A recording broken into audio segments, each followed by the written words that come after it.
Hola, buenas tardes a todos y a todas. ¿Qué tal estáis? Esperamos que muy bien. ¿Te sientas? Sí.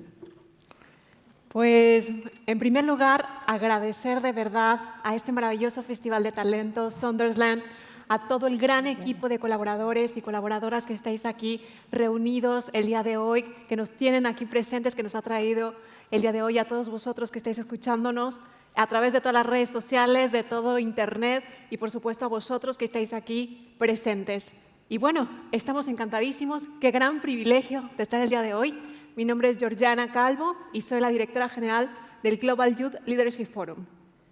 Y bueno, para empezar, aquí tengo también a dos figuras impresionantes. A mi izquierda, a Jacobo Pombo, presidente del Global Youth Leadership Forum, y a Carlo Angrisano, secretario general de Nuevas Generaciones del PP, a los cuales, bueno, les rendimos un gran aplauso, por favor.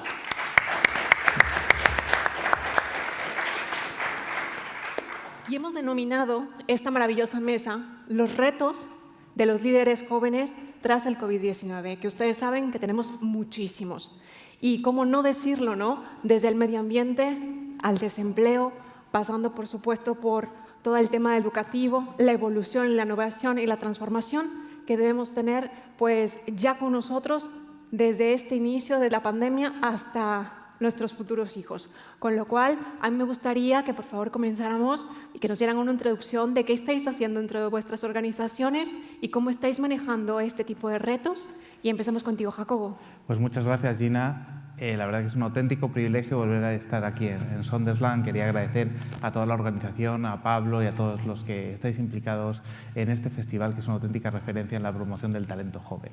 Nosotros, la verdad que sabemos especialmente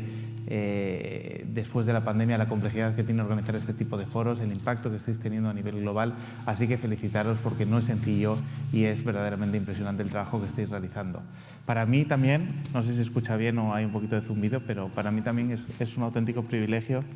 ¿Lo subo? Perdón. Ahí, perfecto. Para mí también es un auténtico privilegio poder compartir espacio con Carlo y con Gina. Son dos auténticas referencias. Gina como directora general del Global Youth Leadership Forum, también con una dilatada trayectoria en el ámbito político y en el ámbito diplomático en México. También ha trabajado en organismos multilaterales y conoce bien cuáles son los retos de la juventud, los retos de las organizaciones multilaterales y los retos que el nuevo tiempo nos va a hacer enfrentar, ¿no? Y Carlo, desde luego, es una auténtica referencia porque es secretario general de Nuevas Generaciones del Partido Popular, es una persona con un marcado carácter internacional, ha venido trabajando desde hace tiempo en EDS, en European Democratic Students, tiene una formación académica muy importante, tiene un compromiso con lo que es el estudio de las relaciones internacionales y la diplomacia verdaderamente digno de mención, y además también tiene una trayectoria profesional que en estos tiempos, para los que os dedicáis a lo público, los que vais a dedicaros a gestionar nuestros intereses, es especialmente relevante. Yo, como bien decía Gina, soy el presidente del Global Youth Leadership Forum. Es una iniciativa que cumple su 6ª edición, que bajo la presidencia del Patronato de Honor de Su Majestad el Rey, impulsado por Naciones Unidas a través de UNODC, el Banco Mundial a través de su Dirección de Educación Superior, la Comisión Europea y el Gobierno de España, se ha consolidado como un foro global de diálogo intergeneracional. Básicamente lo que hacemos desde hace 6 años es trabajar, por un lado, con figuras seniors, con figuras globales, presidentes, expresidentes, ministros, consejeros de grandes empresas, premios Nobel, académicos de referencia, y por otro lado buscamos líderes jóvenes menores de 40 años, y supongo que a muchos de vosotros cuando hablamos de jóvenes menores de 40 años sorprende, pero hablamos de líderes jóvenes, no de jóvenes líderes, sino personas que ya están ostentando puestos importantes de responsabilidad, que en el ámbito público, en el ámbito privado, en el académico, con lo cual conocen la complejidad de gestionar, la complejidad de enfrentarse a la vida real, ¿no? El tema que se nos plantea aquí, y por eso agradecer también nuevamente a Pablo y al resto de su equipo, porque creo que es muy pertinente, que son los retos de los jóvenes líderes a nivel global tras el COVID-19. Creo que esta pandemia para todo el mundo ha sido un verdadero shock, pero sobre todo lo que ha venido es a acelerar las principales tendencias globales que veíamos o que veníamos identificando desde hacía bastante tiempo. Tendencias que han traído una prosperidad y un desarrollo tremendo, pero que es imprescindible tratar de introducir las herramientas o los mecanismos adecuados desde el punto de vista de políticas públicas y también de implicación del sector privado, y creo que se está avanzando en esa línea para tratar de consolidar lo que todos vosotros conocéis, porque se ha hablado mucho de ello también, y es consolidar ese modelo de desarrollo que sea verdaderamente sostenible. A lo largo de los últimos años creo que todo lo que se ha puesto en marcha a nivel internacional, todas las políticas, la cooperación entre el sector público y el sector privado, el reforzamiento de los mecanismos de cooperación comercial, la generación de oportunidades nos ha llevado a lo que es hoy la realidad global. Es el momento de mayor prosperidad, de mayor crecimiento económico, de mayor desarrollo, de mayor nivel de integración a nivel internacional. Hemos experimentado el proceso de mayor número de incorporación de personas a las clases medias, con lo cual podemos considerarlo un verdadero éxito. Pero también es verdad que este proceso ha ido acompañado probablemente de una serie de desequilibrios o de una serie de desajustes que resultaba importante o resultaba imprescindible, más que importante, tratar de corregir. Todo esto yo creo que ha cristalizado en una serie de políticas que han entendido la importancia de consensuar o la importancia de consolidar modelos de crecimiento que amplíen los beneficiarios de esta cadena de valor, que amplíen el número de personas que se benefician de todo el proceso de desarrollo económico, desarrollo tecnológico, etcétera, etcétera, y ha cristalizado en una serie de tendencias que en líneas generales podríamos definir de sostenibilidad. Si pensamos en sostenibilidad desde el punto de vista público, desde el punto de vista de gobiernos, yo creo que la Agenda 2030, los ODS de la Agenda 2030 es la principal guía que vamos a tener o que van a regir a lo largo de los próximos años la política pública a nivel internacional, pero además ha implicado de una manera directa al sector privado internacional. Y eso yo creo que en este momento, precisamente, tal y como, y Carlos podrá comentarlo luego, ¿no? la colaboración o la vinculación que existe entre el sector público y el sector privado, que probablemente había sido uno de los grandes retos, uno de los grandes desafíos que habíamos afrontado a lo largo de los últimos años, ya es una realidad. Y tenemos que ser conscientes que precisamente por ese crecimiento económico y ese proceso de globalización que hemos experimentado, a día de hoy ya muchas de las grandes empresas tienen más capacidad de definir o de moldear el modelo de desarrollo, el modelo de convivencia que nos demos por su capacidad económica, su presencia global, su flexibilidad, su rapidez a la hora de tomar decisiones. Por eso es tan importante su implicación. También en paralelo, no solo desde el punto de vista desde el ámbito público, se había realizado este diagnóstico de la importancia de ampliar a los beneficiarios de la cadena de valor y de ser parte del proceso de desarrollo de nuestras sociedades, sino que el sector privado también ha sido consciente de esto. Lo hemos visto en la introducción, también alineado con los ODS, de los criterios de inversión social,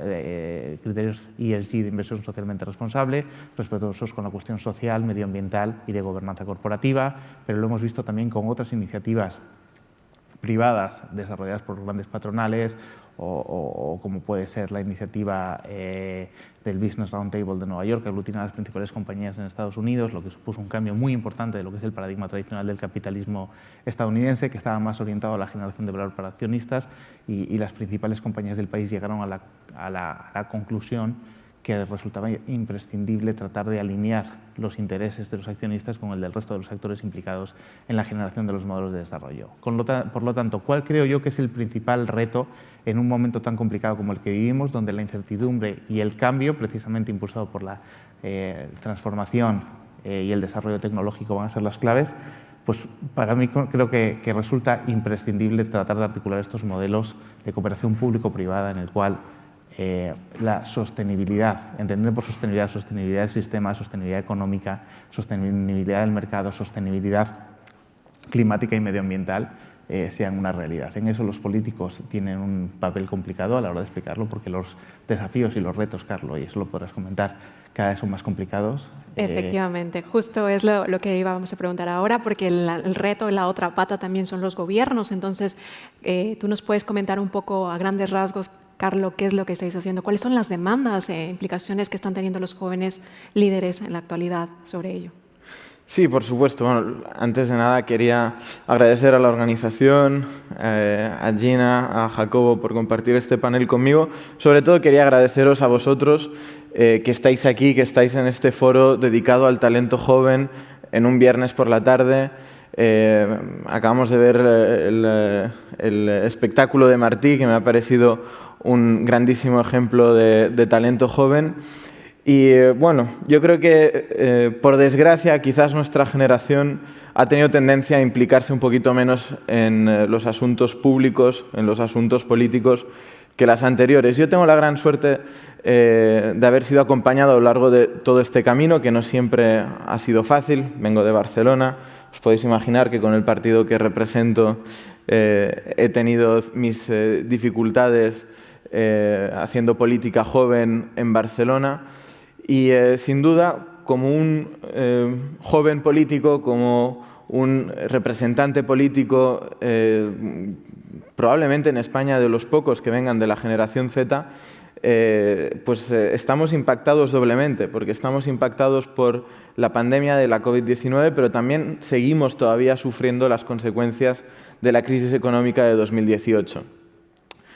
Yo no sé cómo se nos va a definir en los libros de historia. Supongo que el nombre de nuestra generación ya no será generación Z, pero probablemente nos llamarán la generación COVID-19 o algo por el estilo, porque desde luego la disrupción en nuestra vida ha sido tan grande que va a acarrear consecuencias para lo que nos queda de tiempo en esta tierra y sobre todo en unos años tan fundamentales, tan importantes para los jóvenes como son cuando uno empieza a estudiar, acaba la carrera y después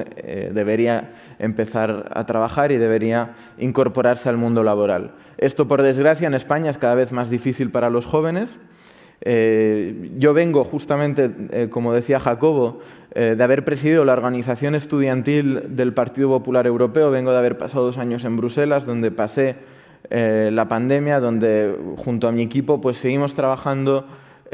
todos los días, a pesar de la pandemia, para poder intentar dar soluciones a los problemas que tenían los jóvenes. En ese momento, en abril del año pasado, lo que nos preocupaba principalmente era, primero, que los jóvenes tuviéramos una actitud socialmente responsable ante la pandemia. Yo creo que ahí hemos demostrado que somos una generación que está a la altura de las circunstancias, una generación que ha respondido cuando se la ha necesitado, que ha sido generosa, que ha sabido contribuir a la sociedad y que ha sabido demostrar que los tópicos que nos intentan achacar bastante a menudo, por desgracia, no son verdad, que salimos de fiesta, que no somos responsables con la pandemia, con la mascarilla, con el uso de las medidas de bioseguridad y, al contrario, el año pasado me encontré con una grandísima cantidad de casos de jóvenes que, a través del voluntariado, a través de las organizaciones, del tejido asociativo del que forman parte, echaron una mano a los que más estaban sufriendo, que en ese momento eran las personas más mayores. En segundo lugar, lo que nos preocupaba eran los jóvenes que estaban o que intentaron cursar las becas Erasmus. Las becas Erasmus no son ninguna tontería. Se trata de la construcción de la identidad europea de las futuras generaciones. Se trata de ofrecer una oportunidad a los jóvenes de que descubran otros lugares del viejo continente y que puedan entender que todos tenemos unas raíces comunes, de que todos tenemos una cultura común y de que evitemos volver a caer en la tentación de las guerras y de los nacionalismos, de los proteccionismos y, en definitiva, de que socavemos todos los avances que nos ha dado la Unión Europea. Por tanto, para nosotros era prioritario evitar que se acabara con el programa Erasmus. Era esencial poder ofrecer una segunda oportunidad a los estudiantes que habían recibido esas becas y que no habían podido disfrutarlas porque al final, como muchos compañeros míos, pues tuvieron que utilizar esta beca a distancia. Evidentemente se perdía la parte más importante de esta experiencia. Yo no sé si algunos de vosotros estabais en esa situación el año pasado, pero sin duda una de las prioridades en el ámbito educativo era ese. Otra prioridad era poder dar unas pautas y unos criterios comunes en la educación superior, justamente por todo este espacio de reconocimiento de créditos que tenemos en Europa. Era importante para nosotros que se impulsaran medidas para que los exámenes, para que las pautas de la educación fuesen parecidas o equivalentes en todo el continente, porque recordemos que el año pasado prácticamente el 90% de los estudiantes de todo el mundo tuvieron que cursar el año a distancia. Y eso evidentemente genera una disrupción gravísima en nuestra formación, una disrupción también posiblemente en nuestros currículums, ¿no? Y yo creo que todos nos hemos preguntado, bueno, ¿y qué van a pensar en el mercado laboral cuando me presente con algún curso aprobado durante la pandemia, ¿no? Porque al final tenemos que ser realistas. Todos sabemos que el nivel de exigencia de cierto tipo de exámenes online no es el mismo que el nivel de exigencia presencial. Y esta es una realidad y es una lacra contra la que hay que luchar justamente porque estamos en un mundo globalizado, en un mundo donde la educación a distancia y la educación digital deberían ser una herramienta que nos aporten y no que nos perjudique. Por tanto, estas son un poquito quizás las reacciones primeras que tuvimos el año pasado cuando empezó la pandemia. Digamos que estas fueron las respuestas más en el sentido inmediato, en el corto término y aquello que intentamos impulsar, pues hablando con nuestros eurodiputados como presidente de los estudiantes del Partido Popular Europeo, hablando con la gente del partido para llegar a las instancias de la Comisión. Y por desgracia, al final yo creo que si los jóvenes tenemos que aprender una lección de futuro sobre esto, es que tenemos que tener mucha más Unión Europea para estar preparados para este tipo de desafíos en el futuro. Porque si a nivel educativo surgió todo este caos de convalidación, de reconocimientos, de créditos, etcétera, etcétera, es fundamentalmente porque la Unión Europea tenía poca capacidad para incidir en la educación, de la misma manera que tenía poca capacidad para incidir en la sanidad. Y por eso vimos casos de países que fueron profundamente egoístas con otros países, incautándoles material sanitario en las escalas en aeropuertos, violando, por supuesto, un sinfín de normas europeas e internacionales. Por tanto, este fue quizás la primera idea que pude desarrollar cuando ya teníamos un poco más de perspectiva el año pasado y terminó la pandemia, y ahora tenemos que abordar todos estos retos que nos quedan por delante. Y es que en España tenemos el mayor paro juvenil de toda Europa, es que tenemos unas circunstancias, y ya no os digo cómo ha empeorado la situación con el precio de la luz. Emanciparse para un joven español es prácticamente un sueño para aquellos a los que les toca la lotería. Y por supuesto esta no puede ser la norma general de nuestro país. Tenemos que hacer algo, tenemos que conseguir que sea un país de oportunidades, que sea un país donde los jóvenes como Martí, que tienen una ilusión, que tienen una vocación, puedan desarrollarla, puedan emprender con ello y que al final se puedan desarrollar profesionalmente, personalmente, como mejor les parezca. Esto es un poco, por supuesto, la visión mía que viene de la ideología que tengo, por la que formo parte de un partido político que probablemente no sea el partido mayoritario en esta sala, ¿no? Soy realista al fin y al cabo.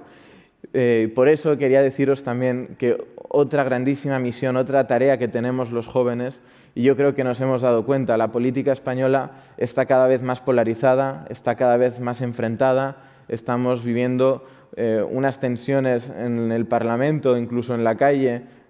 Yo que soy catalán y que conozco bien la situación también del País Vasco, de Navarra y de otras regiones, yo creo que los jóvenes, que somos jóvenes globalizados, aquí me parece que todo el mundo habla inglés, todos hemos viajado, todos hemos conocido otras culturas, todos tenemos amigos que han nacido en otras partes del mundo, sabemos que es mucho más lo que une a las personas que no lo que les separa. Tenemos problemas comunes, tenemos que enfrentarnos juntos a todos estos grandes retos y, por tanto, políticamente mi análisis es que los jóvenes tenemos que ser ahora mismo aquella parte de la sociedad que le exija a sus representantes que hablen, que pacten, que puedan llevar a cabo programas y pactos de Estado para que nuestra situación, para que la situación de la sociedad en general pueda mejorar y nos podamos recuperar lo antes posible del impacto económico y social de esta crisis que va mucho más allá del paro y la emancipación. Hoy es el Día Internacional contra la Prevención del Suicidio. Por desgracia, una de las causas de muerte entre los jóvenes que más ha subido desde que empezó la pandemia. Por tanto, ahí también otro aspecto muy importante del que deberíamos estar hablando todos, que es la de la salud mental y qué medidas se está tomando ahora desde las instituciones para ayudar a los jóvenes que lo están pasando mal desde el punto de vista de salud mental. Y eso es algo de lo que se habla muy poco, que está prácticamente silenciado hoy en día y que me parece otro de los grandes problemas que tenemos, porque no podemos permitir que se nos mueran tantos cientos de jóvenes al año con causas de suicidio. Eso es perfectamente evitable, es un drama, una tragedia para nuestra sociedad y yo creo que todos juntos deberíamos estar unidos y poniendo a un lado nuestras diferencias, luchar contra ello y buscar un futuro mejor y más próspero. Muchísimas gracias, Carlos. La verdad es que ambos habéis hablado de un panorama pues, importantísimo para nosotros, una época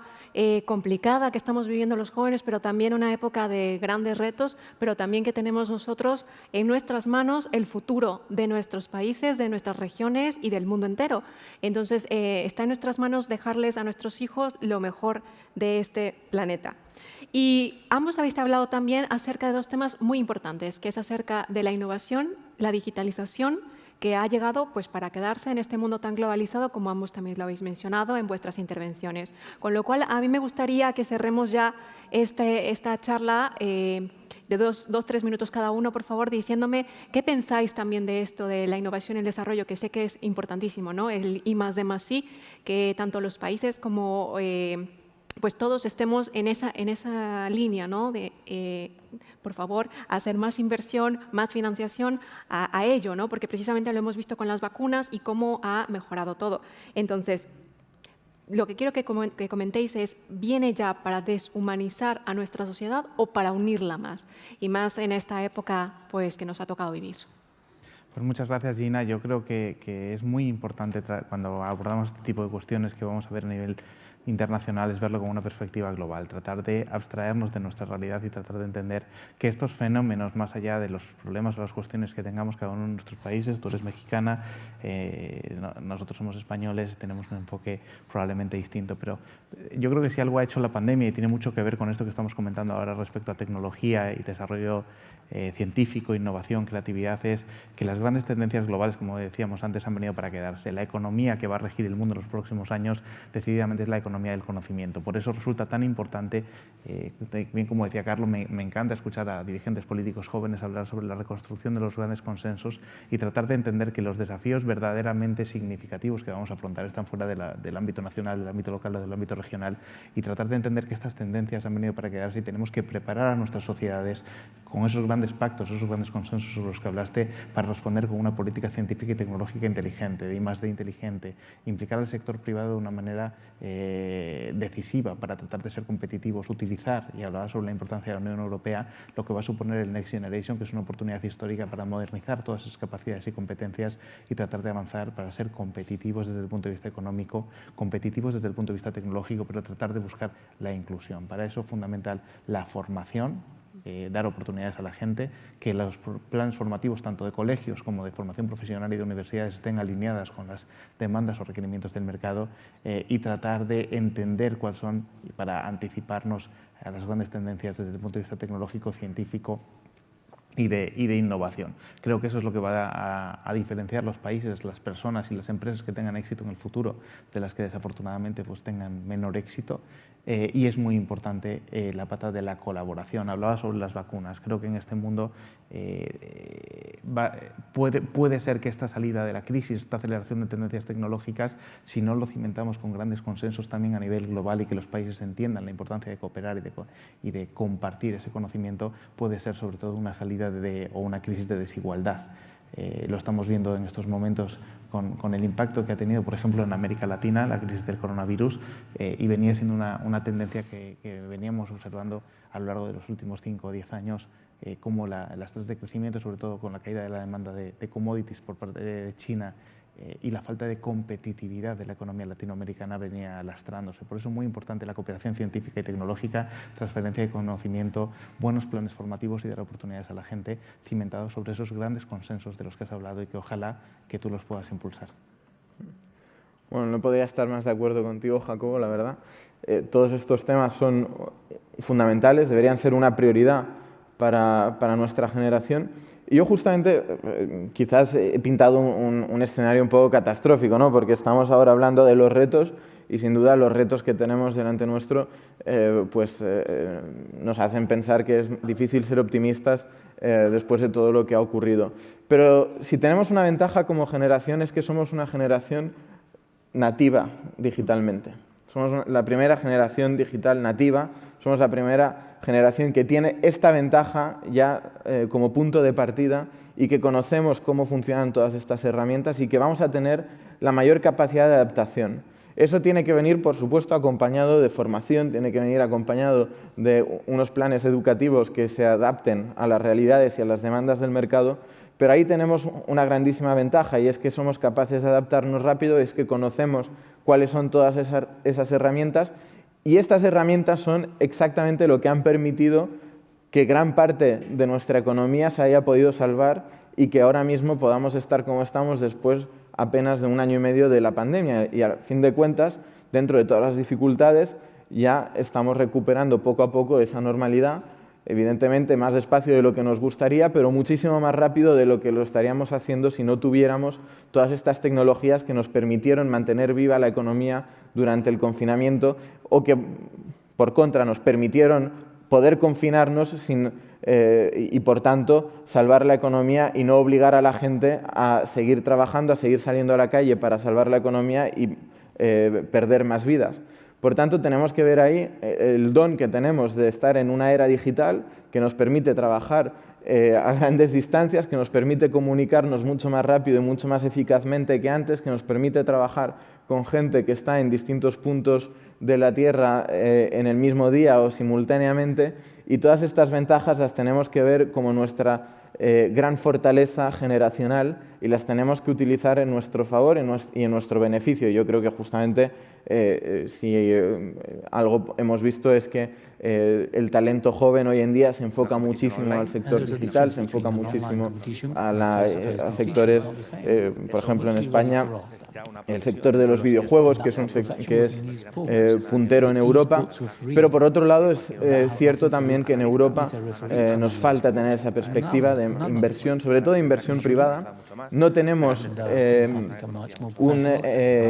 ecosistema que favorezca la inversión privada en el desarrollo, en la investigación. Si nos comparamos con otros continentes o con otros países como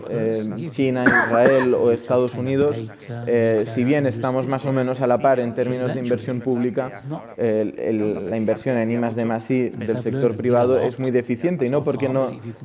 nuestras empresas no quieran invertir en todos estos sectores, sino porque las condiciones son muchísimo más difíciles en Europa que en esos países, y por tanto ese es otro punto que tenemos que tratar como jóvenes para que no tengamos que exportar nuestro talento y nuestros científicos y nuestros investigadores a otras partes del mundo, porque al final, si bien BioNTech ha podido desarrollar una vacuna en la Unión Europea, recordemos que lo ha hecho con capital estadounidense. Si ha habido otra vacuna en Europa, ha sido la del Reino Unido, que ya no forma parte de la Unión Europea, y por tanto la Unión Europea no puede a día de hoy decir que ha tenido una vacuna propia para luchar contra esta pandemia, mientras que todos los otros estados del Consejo de Seguridad de Naciones Unidas han podido desarrollar su vacuna propia, y poco a poco más países se están sumando a esta lista de privilegiados que tienen su propia vacuna investigada, desarrollada y producida en sus países. Y esto es, por supuesto, una muestra de la deficiencia que tenemos en términos de inversión en I+D+I. Pues muchísimas gracias, Carlo, gracias, Jacobo. La verdad es que grandísimas perspectivas y además de diferentes sectores, porque ambos pues provienen también de diferentes ámbitos, con lo cual pues nos han dado también un panorama muy amplio y una visión bastante estratégica de lo que hacéis también en cada una de vuestras organizaciones, y sobre todo deciros que, como tú bien lo decías, Carlo, pues este mismo festival pues se está retransmitiendo a todo el mundo, entonces nos pueden ver en cualquier parte del mundo, y eso habla acerca de la digitalización y de la globalización que estamos viviendo hoy en día, ¿no? Y